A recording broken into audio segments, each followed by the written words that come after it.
주가가 10배 오르든 1000배 오르든 그게 중요한 게 아니라 빠질 때 주가가 고점을 찍고 빠질 때 얼마나 빠져 내가 얼마나 잘 빠져나와 거기서 수익률이 다 결정됩니다. 극단적으로 작년에 에코프로가 10배 올랐지만 지금 현재 에코프로 주주분들의 80% 이상이 다 손실 구간에 있다고 말씀하세요. 결국에 떨어질 때가 가장 중요하다는 걸 또 보여주는 사례입니다. 그래서 전 세계 점유율 50%가 넘는 완전한 1등 국가로 자리 잡으면서 우리나라가 패권을 뺏기게 된 그런 모습이 그려졌습니다. 호돌이님, 그럼 이제 낸드 플래시와 디램도 곧 중국이 국산화를 하나요? 한 번에 다 가져가네 물어보시는데요.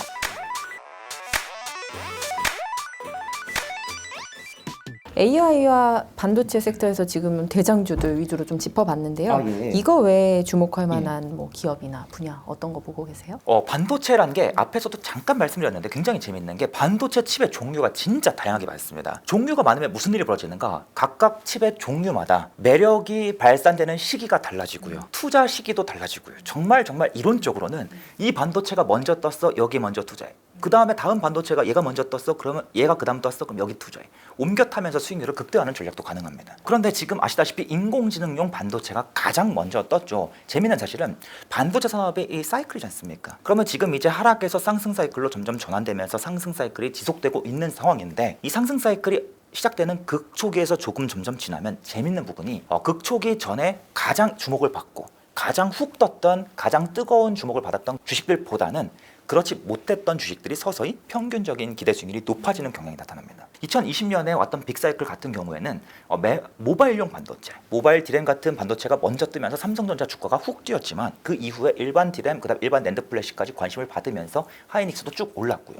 지난번 2017년 사이클 같은 경우에는 3D 낸드 플래시가 집중적으로 뜨겁게 관심을 먼저 받고 이들 기업의 주가가 가장 뜨겁게 올랐지만 결국에는 일반 디램도 나머지 2D 낸드 플래시도 따라가는 그러한 구조가 만들어졌었습니다. 그런 관점에서 지금 시점에는 인공지능 반도체 사지 마세요, 더 못 올라요, 그 뜻이 절대로 아니고요. 얼마든지 더 오를 수 있겠지만 우리가 업사이드라는 관점을 생각해 보면 다음 이 주목을 받지 못했지만 올라갈 수밖에 없는 반도체가 누가 있을까? 그래서 개인적으로는 지금 현 시점에서 저장장치 쪽 좀 어렵죠. 우리가 데이터를 영구적으로 저장시켜주는 바로 낸드 플래시와 같은 반도체, 또는 반도체는 아니지만 하드디스크도 포함될 수 있습니다. 아무튼 이러한 영역이 상대적으로 투자에 더 유리한 그러한 구간에 있다. 거기에 더해서 지금 워낙 뜨겁게 HBM을 비롯한 디램 기업들만 집중적으로 관심을 받았기 때문에 낸드 플래시 기업들의 주가는 바닥에서 기고 있는, 제발 관심 좀 주세요, 관심 좀 주세요, 기고 있는 경우가 굉장히 많습니다.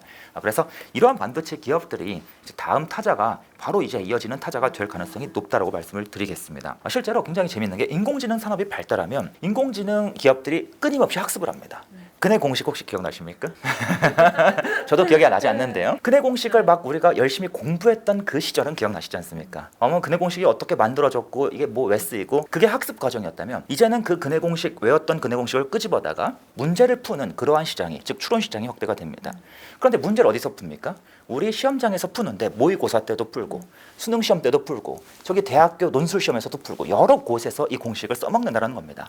인공지능도 마찬가지입니다. 그동안 학습된 그 많은 데이터를 어딘가 저장해 두었다가 이제는 뭐 미국에서도 꺼내다 쓰고 중국에서도 꺼내다 쓰고 한국에서도 꺼내다 쓰고 여러 곳에서 이 데이터를 꺼내다 쓰려고 하니까 이제는 이 서버에 병목 현상이 생깁니다. 너도 나도 데이터를 끄집어 가려는데 이게 지금 수요를 감당할 수 없게 되는 것이죠. 그래서 기업들이 이제는 학습된 데이터를 전 세계 곳곳 데이터 센터에 분산해서 저장하고, 또 이때 저장할 때 데이터를 정말 여러 가지 형태로 또 분산 저장하는 그러한 시도가 늘어나면서 당연히 저장 장치 수요도 따라갈 수밖에 없게 된다는 겁니다. 그런 관점에서 현재 상대적으로 관심을 받지 못한 우리나라 낸드 플래시 밸류 체인이 좀 손에 꼽힌다. 미국에도 이 저장 장치 사업을 하는 기업들이 있는데 미국은 이미 저장 장치 수요가 늘어날 게 점점 기대감이 빠르게 반영되면서 우리나라 기업들보다 확연하게 주가가 빨리 올랐습니다.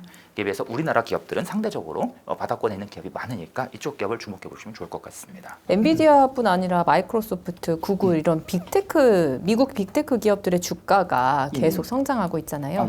쏠림이 너무 심하다 이런 평가도 있는데 대표님은 어떻게 보고 계신지?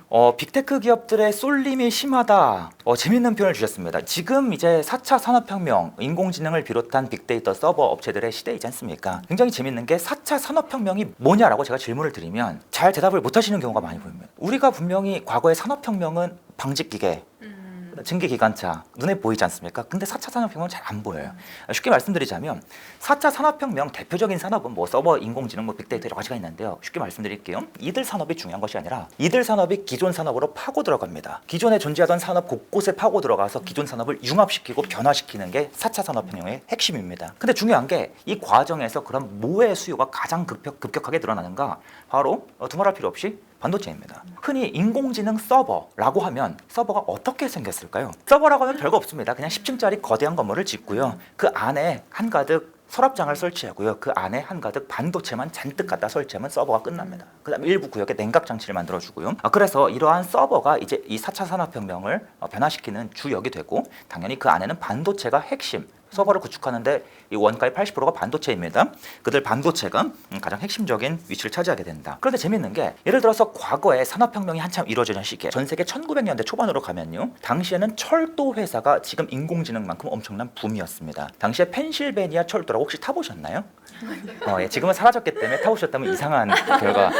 아무튼 펜실베니아 철도라는 이 철도가 전 세계 가장 큰 철도망을 가지고 있고 미국에서 핫한 주식이었고 누구나 지금 엔비디아처럼 사들이는 주식이었는데 그때 시가총액이 엄청나게 부풀어 올라서 전체 미국 시장 대비 한 4% 정도의 시가총액을 차지했거든요. 그 이후에는 또 뭐 건설업체도 이후에는 뭐 철강업체들도 그 시기를 대표하는 풍미하는 기업들은 전체 시가총액 대비 한 3, 4%를 차지하면서 쏠림 현상이 꾸준히 발생돼 왔습니다. 그런 관점에서 현재 지금 전 세계적으로 발생하고 있는 이 빅테크 기업들에 대한 쏠림 현상도 과거와 대단히 큰 차이가 있는 것은 아니다. 근래 마이크로소프트나 뭐 알파벳 같은 기업들이요. 미국 전체 시가총액 대비 대략 한 5% 정도를 차지합니다. 과거에 한 4% 정도에 비하면 조금 높은 것 같긴 하지만 그래도 불구하고 대단히 큰 쏠림은 아니다라고 좀 말씀을 드리겠습니다. 이렇게 이제 말씀을 드리면 그럼 저 이제 빅테크 주식 다음날 풀매수, 내일 풀매수 들어가도 괜찮나요? 많이 물어보시는데요. 안타깝게도 제 투자 성향상 저는 아무래도 밸류에이션이 과도하게 부풀어 있는 기업은 좀 지양하시고 대안을 잡고 찾으시라라고 좀 의견을 드리는 편입니다. 그래서 빅테크의 쏠림 현상을 우리가 합리화할 수는 있겠지만 그렇다고 그들 기업 주가를 지금 와서 무조건 사면 된다, 좋다는 뜻으로 말씀드린 건 아니라고 좀 양해를 부탁드리겠습니다. 미국 정부가 지금 반도체 업체들한테 보조금을 이제 실으면서 자국 반도체 산업을 키우고 있는데 그 중에서 앱솔릭스 이 기업에 보조금 1,000억 원이 지급이 됐어요. 유리 기판 이 반도체 산업의 흐름을 바꿀 것이다 이런 분석도 나오는데 이 부분도 한번 짚어주세요. 반도체 제조 공정이 크게 두 가지가 있다고 합니다. 전 공정이 있고 후공정이 있다고 합니다. 웨이퍼 위에다가 이제 여러 가지 공정을 거치게 되면 한 700개에서 1,000개 정도 공정을 거쳐요. 공정을 거치게 되면 한 번에 수백 개에서 1,000개 정도의 칩이 만들어지는데 이 칩들을 한 개 한 개 쪼개서 그대로 갖다가 컴퓨터나 우리 스마트폰에 끼워 넣을 수가 없습니다. 동작을 못 해요. 그래서 어떻게 해야 되는가? 후공정은 바로 이겁니다. 웨이퍼에서 쪼개진 그 칩 조각을 기판에 갖다 붙여 그리고 껍데기를 씌워. 이게 바로 후공정입니다. 기판에 붙이고 껍데기를 씌운다. 별거 없죠. 그러면 이 기판으로 무슨 기판이 쓰이냐? 많이 들어보셨을 겁니다. PCB.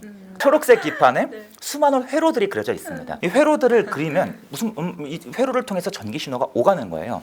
근데 문제가 무엇인가 하면 이제 이 반도체 칩의 성능이 점점 더 고성능화가 되다 보니까 이 기판 위에 훨씬 더 회로를 많이 그려야 됩니다. 그럼 회로의 면적이 제한되어 있는데 회로를 더 많이 그려야 된다면 회로가 더 가늘어지겠죠. 더 가늘어질 겁니다. 이게 어렵습니다. 왜? PCB 업체들이 PCB를 만들거든요. 근데 PCB 업체들은 PCB를 만들 때 사용할 수 있는 소재나 기술력의 종류가 제한되어 있습니다. 쉽게 말씀드리자면 붓으로 저희가 한지 위에다가 막 글씨를 쓰면 얘가 퍼지지 않습니까? 정확히 그거 생각하시면 됩니다. 이 PCB 플라스틱 기판 위에다가 회로를 그리게 되면 회로가 원하는 만큼 가늘게 안 나와요.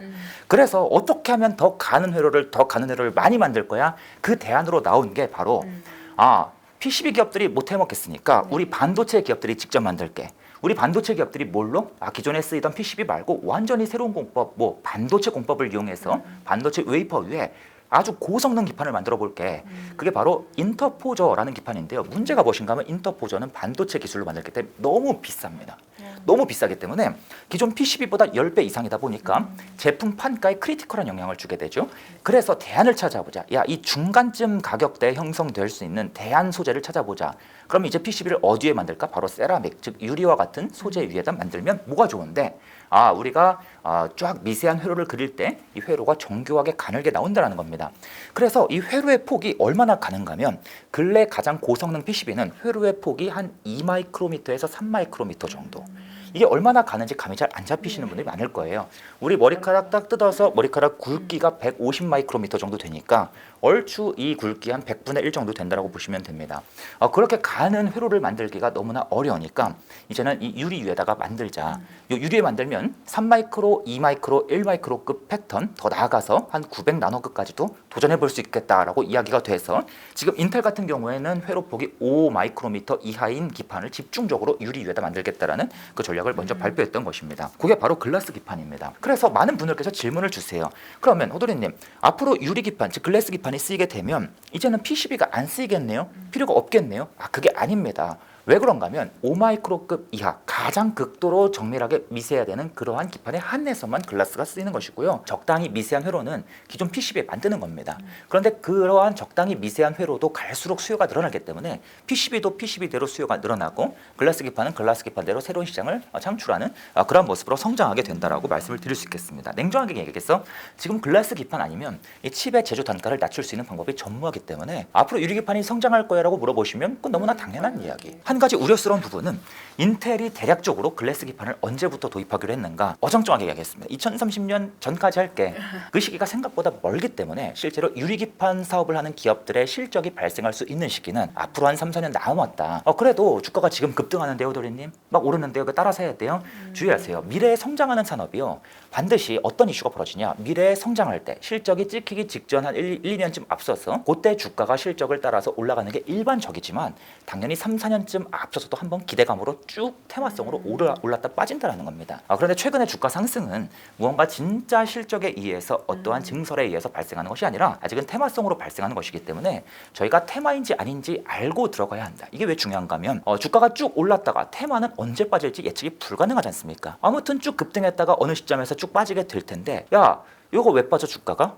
야 앞으로 이 시장 성장할 거야. 유리기판 무조건 성장해 라고만 생각하시면 주가가 빠지는 그 시기마다 계속해서 되려 매수로 이제는 레버리지까지 끌어와서 풀매수로 대응하시게 된다는 겁니다. 하지만 지금은 테마고 진짜 산업이 성장하는 건 한 2, 3년 뒤니까 그때부터 주가가 다시 한번 또 오를 거야 라고 생각하시는 분들은 빠르게 손절을 딱 하시고 빠져나와서 다음번 상승을 준비하시게 된다는 거죠. 이 차이가 굉장히 크리티컬하게 중요합니다. 저는 개인적으로 테마주 투자를 절대 추천하거나 권고하지 않습니다만 우리가 테마주 투자할 때 주의하실 점이 무엇인가 하면 제가 과거에 15년 동안 계속해서 전 세계에 있는 모든 주식 데이터 끌어와서 데이터를 기반으로 말씀드리는 거예요. 재미있는 특징은 개인 투자자분들 기준으로 기관 투자자분들 말고요. 개인 투자자분들 기준으로 이 수익률이 내 계좌의 수익률이 주식이 오를 때 얼마나 많이 올라에 의해서 결정될 것 같지만 실제로는 절대 그렇지 않습니다. 주가가 10배 오르든 1000배 오르든 그게 중요한 게 아니라 빠질 때 주가가 고점을 찍고 빠질 때 얼마나 빠져 내가 얼마나 잘 빠져나와 거기서 수익률이 다 결정됩니다. 극단적으로 작년에 에코프로가 10배 올랐지만 지금 현재 에코프로 주주분들의 80% 이상이 다 손실 구간에 있다고 말씀하세요. 결국에 떨어질 때가 가장 중요하다는 걸 또 보여주는 사례입니다. 그래서 그런 관점에서 우리 유리기판의 시장 성장이 너무나 절대적이고 뻔한 이야기지만 우리의 주가 수익률과 꼭 비례하진 않을 수 있다는 점을 꼭 한번 주의사항을 말씀드리도록 하겠습니다. 팻 겔싱어 인텔 CEO가 6월에 방한을 하겠다고 했는데 방한을 취소하고 대만 타이베이에서 열리는 컴퓨텍스 2024는 참석하더라고요. 대만 위상에 비해서 이제 한국이 상대적으로 소외되는 것 아니냐 이런 우려도 나오는데 그 부분 어떻게 생각하실까요? 일단 대만으로 위상이 집중되는 건 여러모로 앞에서 말씀드렸던 인공지능 반도체도 그렇고 부인할 수 없는 것 같습니다. 그리고 이 대만은 본래 새로운 칩의 개발에 있어서 미국 다음으로 수혜를 받던 국가이고 우리나라는 그 다음이었고 아무래도 먼저 주목을 받을 수밖에 없는 여러 가지 이유가 있는데요. 다행스러운 점은 이번 인텔의 CEO 방한 취소가 무언가 우리가 소외 이러한 이야기를 논하기에는 그 정도까지는 아니다. 애초에 인텔 CEO가 방문하기로 한 목적이 뭔가 인공지능 반도체 칩의 개발을 함께한다. 그러한 썰도 일부 돌았는데 그것보다는 기존의 이 메모리 반도체 공급을 좀 더 적극적으로 확대시켜 나가고 이제는 레거시 반도체 우리 기존의 CPU 사업도 슬슬 반등이 나타날 텐데 그러한 사업 부분을 좀 집중적으로 논의하려고 했던 것이 아니냐 이런 이야기가 이후에 지배적으로 좀 나왔습니다. 지금 현재 인텔 입장에서는 인공지능용 반도체 후발 기업입니다. 엔비디아와 AMD에 이어서 우리도 무언가를 해보려고 할게. 그런데 지금 인텔이 내놓고 있는 제품들을 가만히 살펴보면 엔비디아만 AMD만큼의 엄청난 고성능, 엔비디아 제품에 바로 대적할 수 있는 그런 수준의 성능의 제품이 아니기 때문에 여기에도 HBM이라는 메모리 반도체가 탑재가 되는데 항상 가장 차세대 메모리 반도체가 탑재가 되는 것이 아니라 그 전 버전에 비교적 구형 버전에 HBM이 탑재가 되고 이쪽 영역에서 HBM을 공급할 수 있는 유일한 기업은 어차피 삼성전자밖에 없습니다. 그래서 인공지능 반도체 개발은 어차피 삼성전자밖에 선택권이 없기 때문에 뭐 HBM이나 인공지능 반도체에서 소외되는 거 아니야? 이런 이야기를 하기에는 조금 무리이고, 다만 이 레거시 반도체에 대해서 이런저런 얘기를 나누고 싶었는데 그거 그냥 다음에 나누자. 어차피 레거시 반도체 반등이 꾸준히 되겠지. 그러한 분위기로 흘러가는 걸로 좀 판단이 됩니다. 중국이 64조 원에 이르는 반도체 투자 기금을 추가로 조성했습니다. 미국이 이제 중국에 대한 이제 대중 제재가 강해지니 중국도 이제 자립을 하기 위해서 이렇게 지금 반도체 굴기를 보여주고 있는 것 같은데요. 중국 반도체 시장의 향후 전망과 우리 기업들에게 미치는 영향 한번 짚어주세요. 중국 반도체가 계속해서 반도체 굴기를 외치면서 국산화를 외치고 있는데요. 우리나라 기업들이 실제로 위기가 되느냐 아니냐, 이거 이제 많이 물어보십니다. 그러면 중국이 반도체를 국산화할 텐데 전 세계 반도체 종류가 대략 몇 가지쯤 될까요? 엄청나게 많을 텐데 제가 챗GPT한테 물어봤는데요. 저도 모르겠어서 답변을 못합니다. 너무 많아서. 제가 대략적으로 추론해 보니까 100만 가지 이상은 될 것 같아요. 그럼 중국이 반도체 굴기를 외치면서 새로운 반도체를 개발할 때라고 하면 이 100만 가지 반도체를 한 번에 다 국산하긴 불가능할 거 아니겠습니까? 당연히 그 중에 일부 반도체를 먼저 국산하게 될 텐데요. 당연히 굉장히 성능이 높아서 만들기 어려운 반도체가 아니라 만들기 쉬운 반도체부터 천천히 국산하는 게 당연한 수순일 겁니다. 그런데 그 비교적 만들기 쉬운 반도체도 또 종류가 너무 많아요. 50만 가지 이상이에요. 그러면 그 안에서 또 무슨 반도체를 먼저 개발할 건데 바로 중국의 첨단 산업과 시너지를 낼 수 있는 반도체예요. 중국이 2000년대부터 계속해서 첨단 산업, 우리가 이거 키울 게라고 밀어왔던 또 다른 산업이 디스플레이 산업이 있습니다. 디스플레이를 우리가 잘 만들겠다라고 키우는데 디스플레이는 디스플레이 혼자서 쓰이는 게 아니라 반드시 디스플레이용 반도체와 함께 쓰이는 구조를 갖습니다. 그런데 바로 우리가 디스플레이 산업을 발전시킬 거니까 거기에 쓰이는 반도체부터 국산화를 하자. 그런데 디스플레이에 쓰이는 반도체가 한 가지 종류야? 아니, 여러 가지 종류가 있어. 그 중에는 만들기 어려운 녀석도 있고 쉬운 녀석도 있다고. 그럼 쉬운 녀석부터 하자.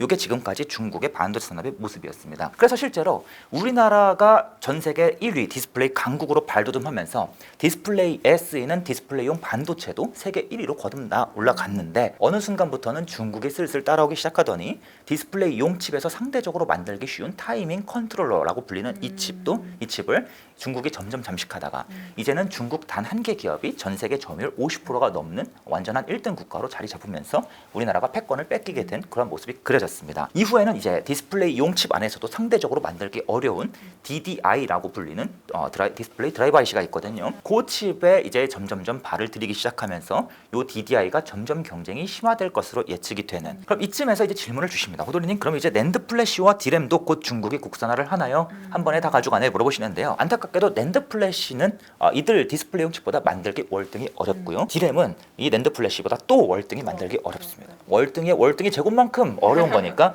진짜 만들기 어렵겠죠. 디램 칩 내부를 닦아서 옆에서 살펴보면 우리 건물이랑 굉장히 비슷한 모양. 근데 건물인데 어떤 건물이 있는가? 엄청난 초고층 빌딩들이 잔뜩 만들어져 있습니다. 가로 대 세로 비율이 1대 70이거든요. 롯데월드타워가 1대 10 정도 돼요. 1대 70이면 정말 위아래로 긴 거예요. 그러다 보면 이 구조물이 자꾸 무너져 내리고 자꾸 쓰러지는 문제가 생깁니다. 그런데 그러한 구조물을 이 손톱만한 칩에 한 번에 30억 개를 만들고요. 그러한 칩을 웨이퍼 안에서 한 번에 1600개를 동시에 만들기 때문에 이 조그마한 이 엄청난 수직 구조물을 한 번에 엄청나게 많은 개수를 오차 없이 수율을 100% 유지하면서 한 번에 만들기가 극도로 어렵다는 것이죠. 그걸 전 세계에서 가장 싸게 만들 수 있는 기업이 삼성전자, SK하이닉스, 마이크론 3대 기업밖에 없는 겁니다. 그 영역을 중국이 바로 치고 들어오긴 다소 어렵습니다. 그보다는 먼저 낸드 플래시에서의 경쟁이 치열할 겁니다. 왜 그런가 하면 낸드 플래시는 디램보다 상대적으로 만들기 수월합니다. 난이도가 한 60-70% 정도 된다고 판단이 돼요. 그래서 이 낸드 플래시에서의 경쟁이 슬슬 이루어질 것이다라고 이야기가 되다가 미국이 장비 규제를 하니까 이 낸드 플래시도 만들기가 조금 어려워지네. 그래서 결국에 작년에 중국의 YMTC라는 기업이 진입하려고 했다가 이제는 완전히 고꾸라져서 이야기가 소멸된 상황이다. 이렇게 이제 좀 볼 수 있겠습니다. 중국 입장에서는 당연히 이 위기를 타진하기 위해서 수출은 이제 글러먹었으니까 내수라도 살리자. 내수라도 어떻게든 낸드 플래시를 만드는데 수율이 안 나옵니다. 수율이 안 나오면 당연히 같은 웨이퍼에서 몇 개의 칩만 정상이니까 칩 한 개당 원가는 높아질 수밖에 없겠죠. 그럼 비싸게 팔아야 돼. 그럼 중국 기업들 입장에서는 이 칩을 사고 싶을까요? 안 사고 싶을까요? 안 사고 싶죠. 그런데 중국 정부가 이렇게 얘기하는 겁니다. 싸게 팔어. 우리가 적자는 다 보전해 줄게.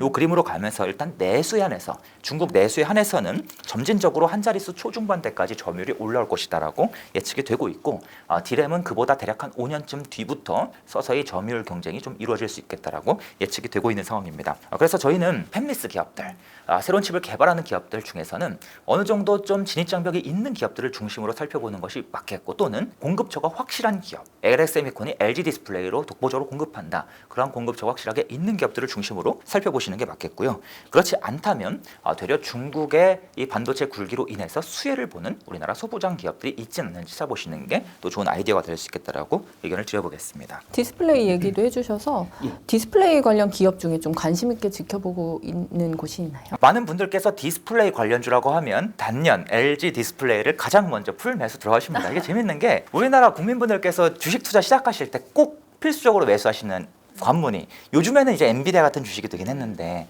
사그라들면 또 한국전력, LG 디스플레이 먼저 많이 사세요. LG 디스플레이 안타깝게도 LG 디스플레이는 기업이 안 좋다, 주가가 못 오르는 뜻이 아니라 디스플레이를 열심히 파는 이유가 무엇입니까? 계속해서 많은 돈을 벌어서 더 많은 돈을 차곡차곡 쌓기 위함. 우리도 월급을 받는 이유가 자산 증식을 하기 위함이지 않습니까?